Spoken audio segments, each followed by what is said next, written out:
our ability to analyse persuasive texts, we're going to look at a question that relates to the article that we read in class yesterday and that you had a really good look at for homework.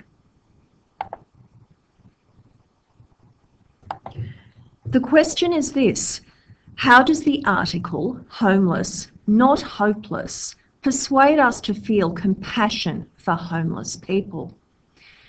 When responding to this question, I'm going to interpret the key terms. I'm going to highlight the key term compassion and jot down the emotions associated with this word. Okay? Words such as pity, sympathy, empathy.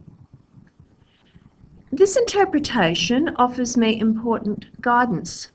I am now going to read the article, noting examples of language that strongly positions me to feel emotions such as pity, sympathy, and empathy for the homelessness.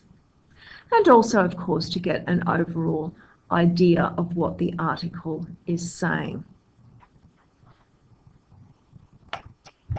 This is the first of the quotations that I've highlighted in my reading of the article that I'm going to be working with.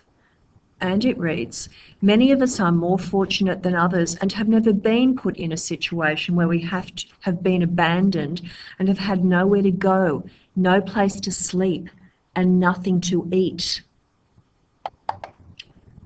A couple of the language devices that I have noticed are the selection of the word abandoned, which positions us to feel pity for the homeless, and also this catalogue or list of negative, difficult experiences that the homeless have to endure. Nowhere to go, no place to sleep, and nothing to eat. We could also make a comment such as the overall tone of pity and empathy on the part of the writer positions the reader to feel compassion. Because we've interpreted the question and we've come up with words such as pity and empathy as synonyms for compassion, this gives us some vocabulary to work with when we are identifying tone. Now I'm going to make a point, a complete point that uses this quote.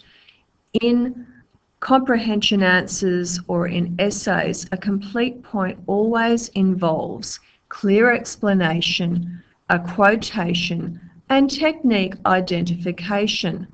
So this is the way I have used the quotation, but you could use it many, many ways.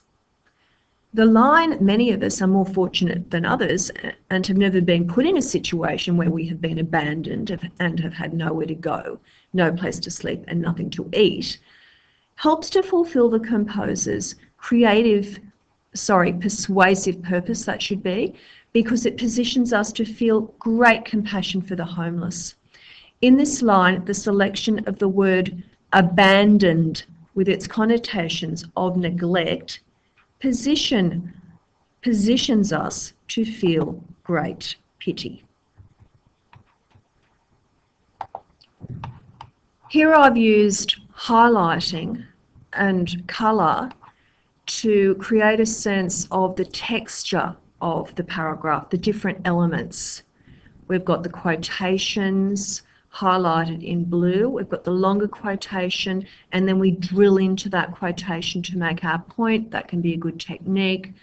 We have the technique identification in red, so word selection and connotations. But you could have targeted other aspects of that quotation in your analysis. This is the second quotation I have chosen for my response to the question that asks me how the article "homeless, not hopeless" persuades the responder to feel compassion for homeless people. Okay, many people believe that being homeless is a choice. In reality, a large percentage were born into poverty, a situation that was out of their control. Okay, here the writer has created a contrast between the idea of choice and the idea of control.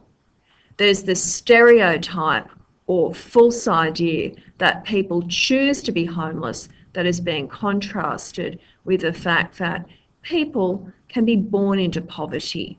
They are born into situations that are out of their control. They are powerless. They deserve our sympathy, our compassion.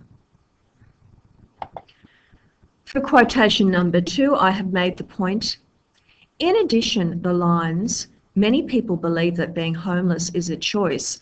In reality, a large percentage were born into poverty, a situation that was out of their control.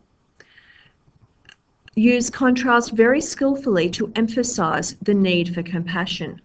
There is a contrast between the idea of choice, which suggests power, and the idea of your circumstances being out of control. What we will do is just put an additional comma here to enclose that quotation.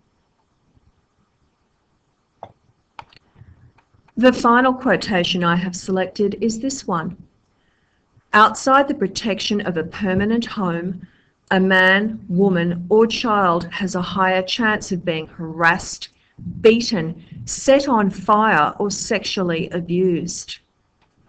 Definitely what's happening here, what's being deployed, is the technique of catalogue, of listing. We have a list or catalogue of the terrible things that can happen to homeless people. And they definitely position the majority of responders to feel great compassion for the homeless.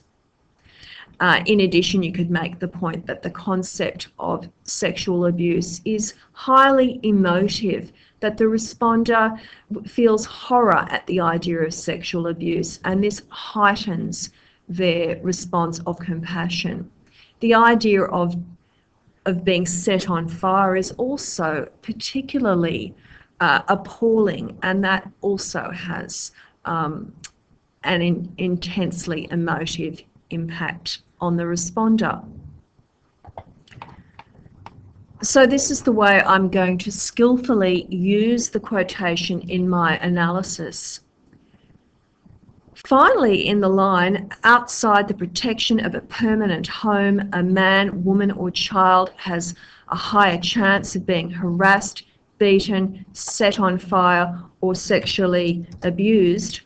The catalogue or list of terrible things that happen to homeless people, harassment, beating, set on fire, sexually abused, positions us to feel great compassion for the homeless. So girls, in your analysis, if you read purposefully, think about, okay, how is language being used to persuade? Well, persuade us of what? You need to be clear about the audience and how they're being persuaded. So read the question carefully, look at the key terms and interpret them in the way that I showed you early in the video.